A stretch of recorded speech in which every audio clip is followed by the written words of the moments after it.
Welcome, everyone. My name is Lance Waller. I'm a professor in Department of Biostatistics and Bioinformatics in the School of Public Health here at Emory University. I work closely with Jaap de Roode, your usual host, but this time Jaap's in the guest chair as the author of Doctors by Nature: How Ants, Apes, and Other Animals Heal Themselves. It's a book at Princeton University Press. It'll be coming out in March of 2025. I'm fortunate to have a proof copy here and have read it through. And of course, Jaap's read it as he wrote and generated this. We'll be talking about this book today and his research in how animals medicate themselves and others. Jaap, welcome. Thanks, Lance. Happy to be here. So why this book? I guess I always wanted to write a book. And when I was a biology student back in the Netherlands, I was really deciding what I wanted to do next. Was it going to be research? Was it going to be writing? And I actually did an internship at a magazine in the Netherlands to write about biology. And I really liked the kind of popular science writing. And at the same time, I read a lot of popular science books. So I had it in my head that one day I wanted to write a popular science book. And so this is what actually happened. It was also during the pandemic that I started, and I just felt like I needed to do something different than the usual research I do. So this seemed like a really good time. So I reached out to the publisher who I had met, the editor I had met at Princeton, actually, when I gave a seminar there about 10 years ago, and wrote a book proposal and then wrote the book. And by this topic, Doctors by Nature, it's really about how animals use medicine. And it's just a really, really fascinating topic, not just for a biologist at heart like me, who just loves everything about animals, but also we can learn some really interesting things about how animals use medicine and how we can apply that as well. Well, one of the nice things is it's written as a popular science. So researchers can read it and get something out of it. Researchers' family members can read about it. You can talk about it over dinner time. Disease isn't the number one topic at the dinner table, but in some families. Yeah, in some families it is. And I think that bringing in of different animals, invertebrates, vertebrates, dogs, cats, familiar animals, elephants, really brings it home and raises a lot of curiosity as we read this. Do you have any favorite chapters? Yes. In reading it, what I wanted to do was not just show all the animals that use medicine and how they do it and what kind of medicine they use. I also wanted to show the research that discovered it. So I wanted to portray some of the scientists that are in the field, did the experiments, did the studies, because there's a lot of really wonderful people out there from all continents, basically, who have found different examples of animals that use medicine. And so I have tried to go and talk to some people, and I guess one of my favorite chapters is the chapter where I go to Mexico City and I meet the researchers there at UNAM, the university there, who studied the use of cigarette butts by sparrows and finches and how they use that to keep parasites at bay in their nests. And to me, that was just a really great trip to go there, talk to the researchers, see the study sites, see the cigarette butts, but also to be able to really talk about what drove them into the research and why they were excited about it and got into it. Oh, that was a great chat. I really like that chapter as well. Maybe you could say a little more about what observations led them to think this, and maybe describe how the cigarette butts appear in the nests. Yeah, so the researchers who worked on this were really interested in urbanization in general, on how does urbanization affect biological species. And so they were looking at nest building by different species of bird and really trying to figure out, do they put a lot of man-made materials in those nests? Is that harmful for them? And what they came across when looking at the nests of these sparrows and the finches is a lot of fluffy white material. And they couldn't figure out what it was at first until it rained and they could smell the smoke.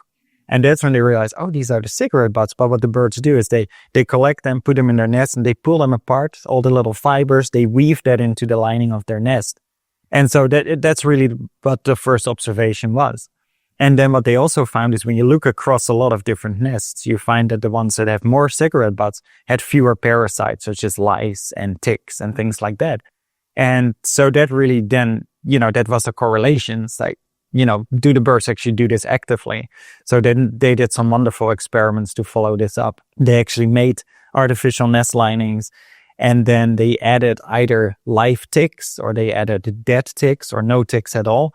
And they specifically used ticks because they're blood-sucking parasites. And they wanted to make sure, do these birds respond to active ticks that are alive versus dead ones that don't bite?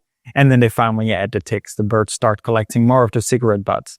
And so it's a really active form of medication where these birds collect them, put them in the nest, and that protects their chicks against all these blood-sucking parasites. Oh, it's fascinating. And then they actively going after something for medical use. Maybe talk a little about this, because the story you're telling there has an observation of a pattern and then trying to do an experiment to figure out what's driving the pattern. So this seems more complicated than just watching things happen. It is really complicated, really, to tell whether an animal is using medicine. And so one of the first stories I tell is really discovery of medication by chimpanzees done by Mike Hoffman. And what he was studying chimpanzees actually for different reasons. He wanted to understand what is the role of older chimpanzees in the societies that they live in. And then one day he and his guide, who was also a traditional healer, they were following a chimpanzee. The chimpanzee was visibly sick and started eating a plant that she usually wouldn't eat. And then there was actually a plant that the healer, Mohammedi was his name, told Mike Hoffman, this is a plant we use as medicine in our local community. And so then Mike Hoffman thought, well, maybe this is a form of medication. So then the next day they went back and they saw that the chimpanzee recovered, started behaving normally again. And of course, that's an observation. And how do you really know if the chimpanzee was using that plant as medicine? So they did a lot of additional observations, making sure that the plants are medicinal, they can kill parasites, making sure that the chimpanzee actually had parasites, looking across chimpanzees and other apes, find that a lot of these animals have parasites, and when they have them, they use these plants, and it's associated with the expulsion of the worms from their guts. And so that's observational studies, but there's other studies where you can do experiments. And you cannot do this with chimpanzees. It's not ethical to have a big group of chimpanzees, make some of them sick, make others not sick, and then give them choices. But you can do it with other animals. And this is, I think, why insects have become so important in the study of medication, because you can, for example, use ants and expose some to parasites, others you don't, and see what their behaviors are. And so experiments are really, at the end of the day, the gold standard, because you can control everything. You can see whether the infection really triggers a behavior or whether it's just something that happens that you could misinterpret as medicine. And do the chimpanzees and the ants stop using the medication when they feel better? That's a great question. So, one of the hallmarks of medication is that there are costs associated with it. So when you and I take medicines, drugs, there's usually like a whole leaflet that comes with it that outlines all the problems, right? All the side effects. And so generally we want to take medicines when we need them, but avoid them when we don't need them. And this is certainly the case for animals as well.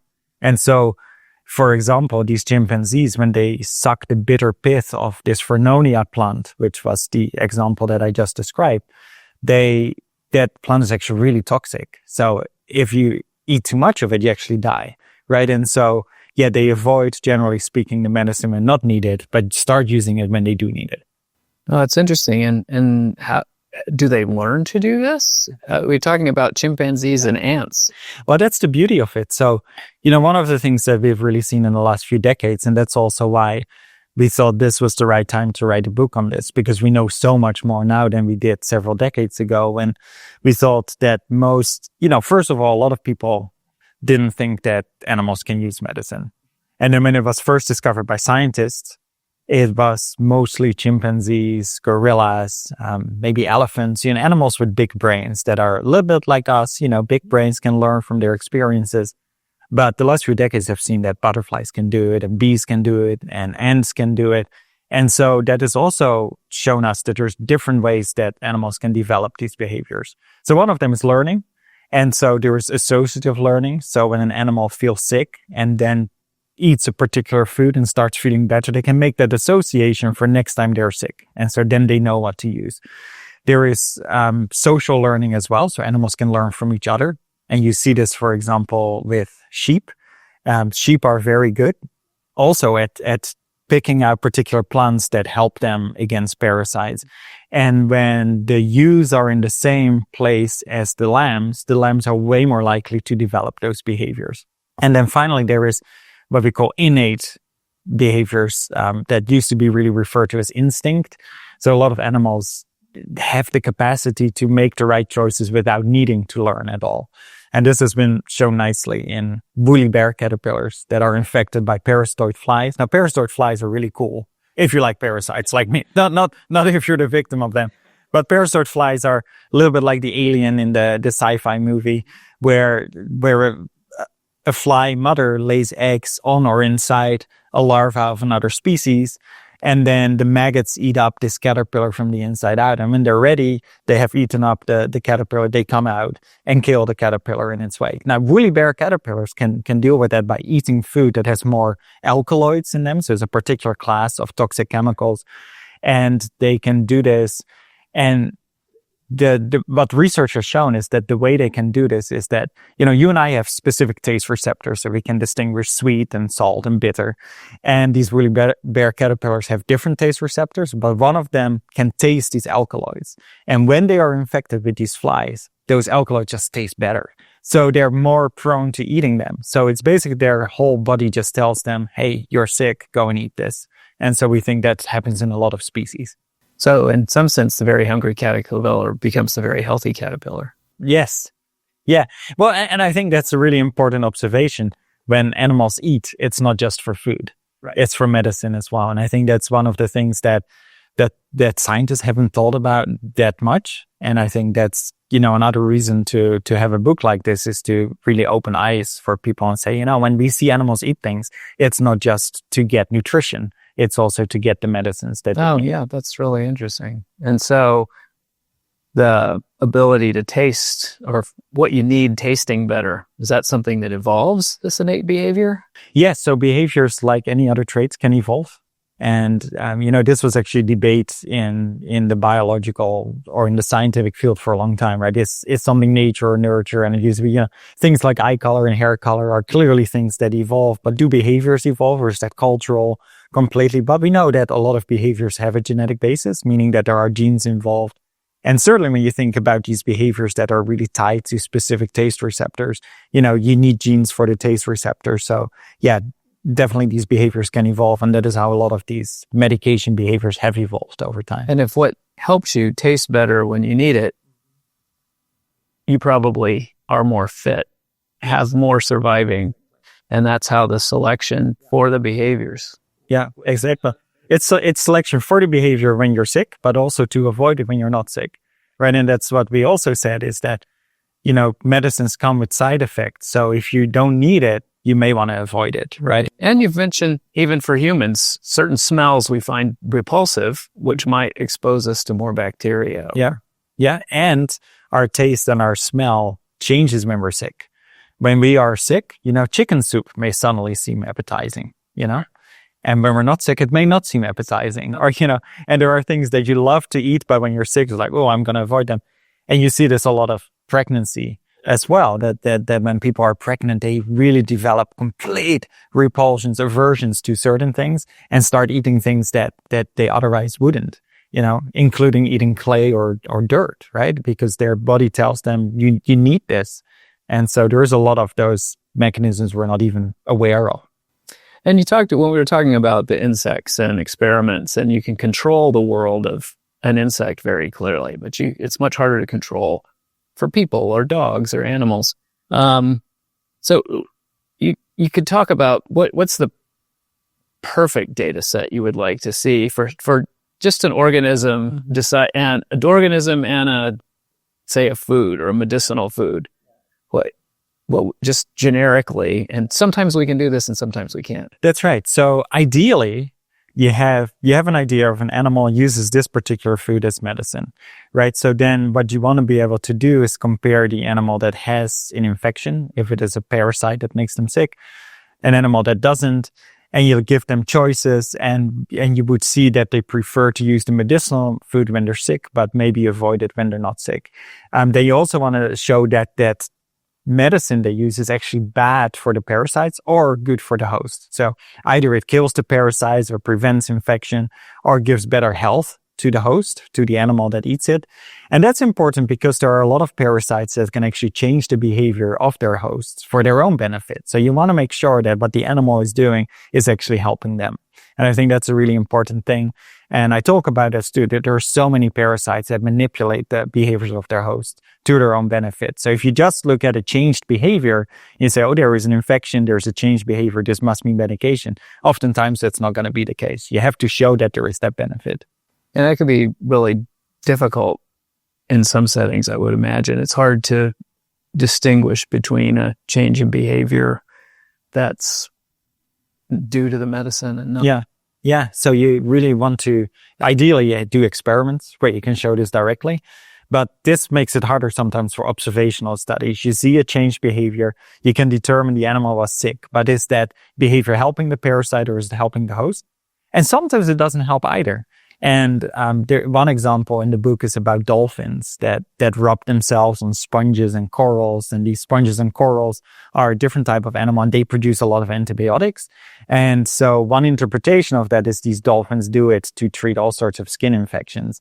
But we don't actually have the evidence for that. So, then the alternative explanation is that these dolphins just are itching or they're having fun. A lot of things we do are not adaptive in the sense that, we do. If you go to a nightclub, if you were an alien, you came down to Earth, went to a nightclub and you see people imbibe on alcohol and they start dancing around like crazy, is that medication? Maybe it is a form of medication, but they're not doing it to treat any infections, right? So that's the kind of thing you can just say different behavior is medication. You really have to understand it. And some medicines probably work better than others. We've all had that experience in cold medications and things like that. But if it works really well and the animals are very exclusive on it, it may be easier to see than if it works somewhat. Absolutely. And this is another thing that you often see, that if they go for something that they normally don't eat, it's easy to see. So take birds taking cigarette butts that help there, they don't normally use them. Or, in the chimpanzee example, eating a plant that is not normally part of their diet. But the woolly bear caterpillars, when they collect alkaloids, that's in their food. It's just that they eat more of it to get more of that medicine, right? So it doesn't have to be eating something completely different that they normally don't eat. It can be something that's already in the diet, but they eat more of it. Just like, for example, we eat broccoli, but we would just start eating a lot more broccoli. So there's a lot to pay attention to. You need to notice if the animals are sick and they're behaving differently when they're sick. You need to notice when they're taking the medicinal substance, plant, food, whatever, and that they stop. And so moving a little closer to home, most pet owners with dogs or cats have noticed some behaviors like dogs will eat grass, and we tend to attribute that to their stomach being upset, or cats and catnip. You discuss this in the book. I was looking for it at the very beginning because it starts at home, and you kept me waiting till almost the end. Yeah, well, that's a trick, isn't it? Make sure you keep on reading. No, but I guess part of the reason for that is that actually the grass eating in dogs is not very well understood. And so what I've tried to do in the book is really start with some of the really strong evidence and show this is what medication is. This is how you study it. And now, how about dogs? It turns out there's very few studies, and I was surprised because every dog owner I know has seen their dog eat grass. And I am a dog owner myself, and I see my dogs eat grass. I believe you have a photograph of your dog eating grass. Exactly, yeah. That's right. And so, but there are remarkably few studies. And so they're still open to interpretation. Are they doing it to invoke vomiting? Are they doing it to purge through their feces? And some people say that they're just eating it to get minerals. But I think the strongest evidence when you look across all the carnivores, right? So dogs are carnivores, so are cats.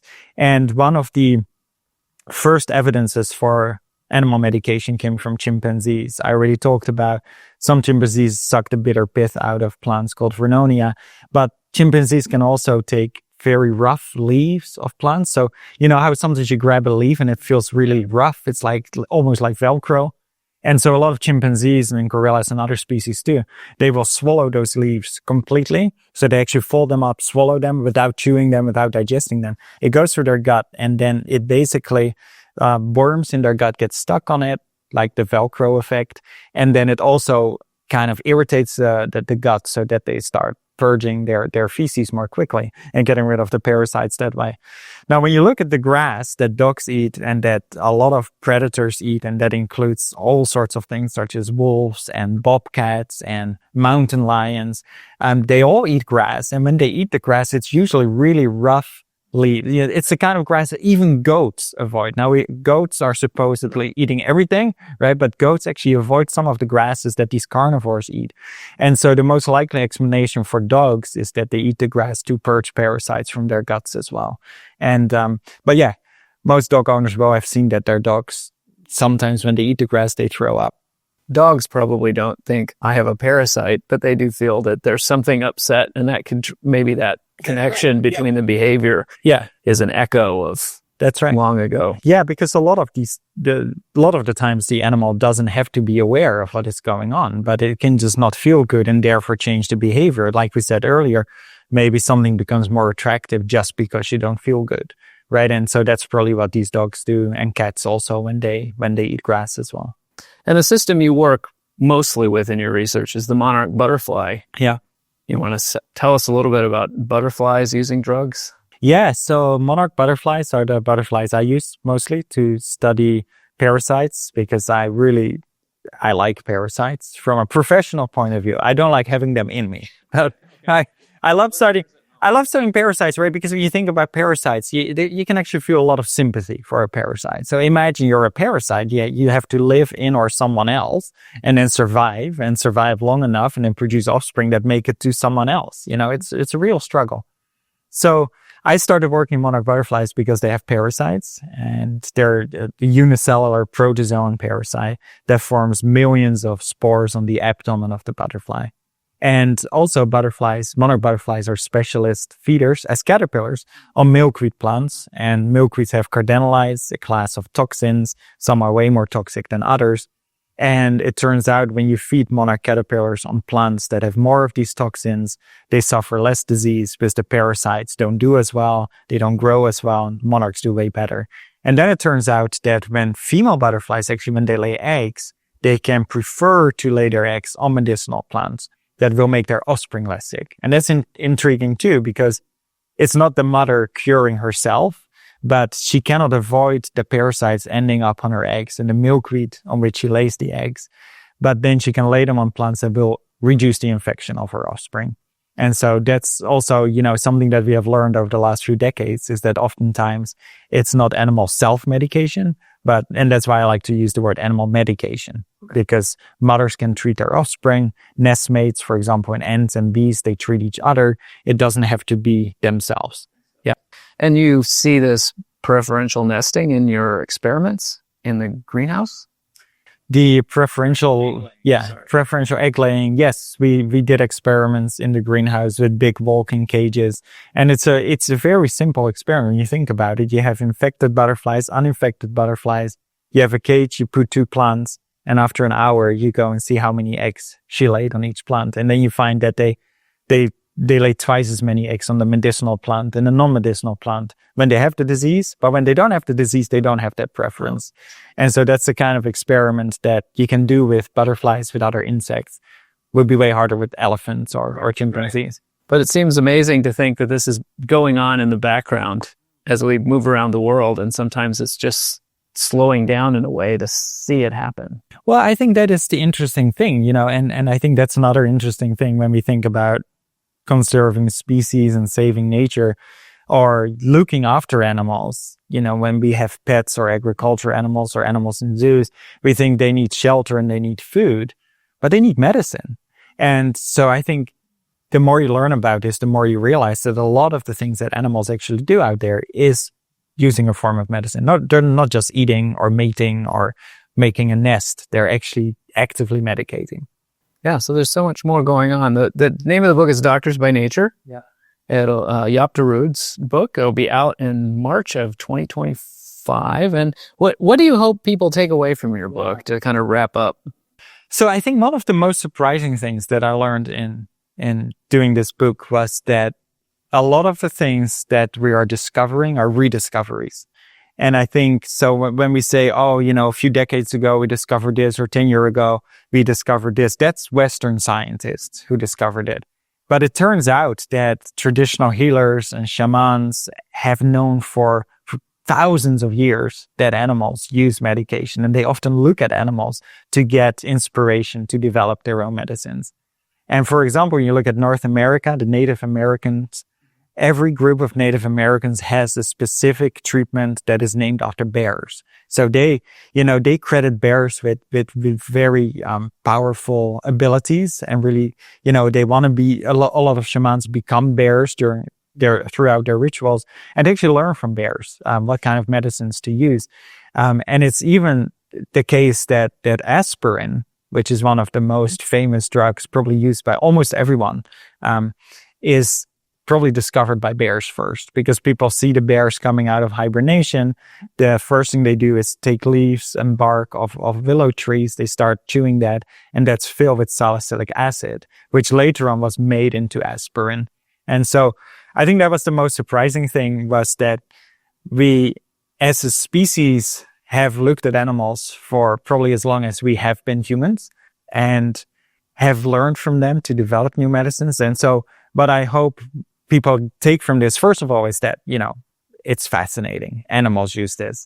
But second, we can still learn a lot of things from them. So we can look at animals now and find new drug targets, find new medicines that we can use for ourselves, but also for our pets and for our livestock. And so instead of, giving tons of these pharmaceutically produced antibiotics, we can actually give choices to our cattle and to our livestock where they can choose between natural foods, natural plants, and really medicate themselves. So I think there's a lot of applications by just realizing that animals are really good at this, giving them the power, empowering them to use that knowledge, which will help them and us as well. Oh, that's great. And all these examples we've talked about are in the book, but there's many, many more. Yeah. So I'd encourage people to pick up a copy and feel free to reach out with questions they have. All right. Thanks for your time. Thank you, Lance.